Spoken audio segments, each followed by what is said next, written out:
যে ডক্টর ইউনূস 100 কোটি টাকা বাংলাদেশে আনলেন, এই টাকাগুলো কোথায় গেল? দাবিটি কি সত্যি?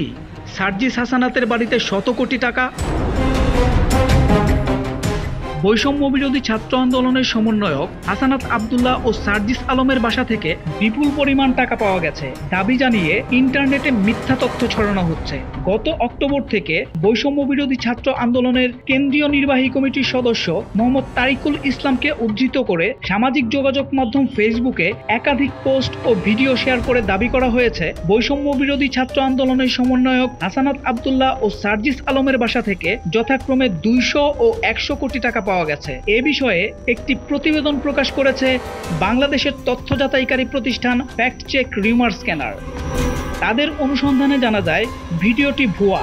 বৈষম্য বিরোধী ছাত্র আন্দোলনের নেতা সার্জিস আলম ও হাসানাত আব্দুল্লাহর বাড়িতে 200 ও 100 কোটি টাকা পাওয়ার তথ্যটি সঠিক নয়, বরং বৈষম্য বিরোধী ছাত্র আন্দোলনের কেন্দ্রীয় নির্বাহী কমিটির সদস্য মোহাম্মদ তারিকুল ইসলামের বক্তব্যের একটি খণ্ডিত অংশ প্রচার করে আলোচিত ভুয়া দাবিটি উত্থাপন করা হয়েছে। এ বিষয়ে অনুসন্ধানের শুরুতে উক্ত দাবিতে প্রচারিত ভিডিওটি পর্যবেক্ষণ করে রিউমার স্ক্যানার টিম।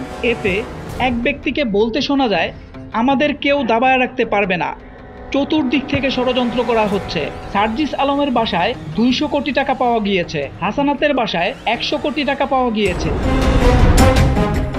যে অবিশ্বাসের রাজনীতি শুরু করা হয়েছে, সেই রাজনীতির দিকে আমাদের সচেতন থাকতে হবে।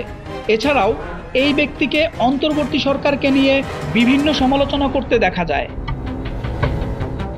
বিষয়টি যাচাইয়ের পরবর্তী অনুসন্ধানে এমডি তারিকুল ইসলাম নামের একটি ভেরিফাইড ফেসবুক পেজে গত 19 অক্টোবর অবিলম্বে হামলাকারী খুনিদের গ্রেপ্তার করে বিচার নিশ্চিত করতে হবে শীর্ষক শিরোনামে প্রকাশিত একটি ভিডিও খুঁজে পাওয়া যায়। উক্ত ভিডিওটির 9 মিনিট থেকে 9 মিনিট 42 সেকেন্ড অংশের সঙ্গে আলোচিত ভিডিওটির হুবহু মিল পাওয়া যায়। জানা যায়, বক্তব্য প্রদানকারী এই ব্যক্তি বৈষম্য বিরোধী ছাত্র আন্দোলনের কেন্দ্রীয় নির্বাহী কমিটির সদস্য মোহাম্মদ তারিকুল ইসলাম।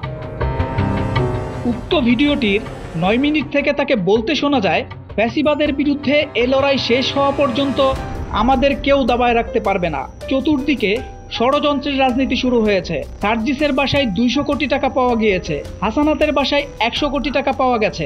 অবিশ্বাসের রাজনীতি শুরু করা হয়েছে, যে রাজনীতির বিরুদ্ধে আমাদেরকে সচেতন থাকতে হবে। আপনাদেরকে বুঝতে হবে, এই অভ্যুত্থানে যারা নেতৃত্ব দিয়েছে তাদের শক্ত নৈতিক মানদণ্ড না থাকলে তারা কখনোই এই অভ্যুত্থানে নেতৃত্ব দিতে পারত না। সোহেল মাহমুদ, দৈনিক নতুন সময়, ঢাকা।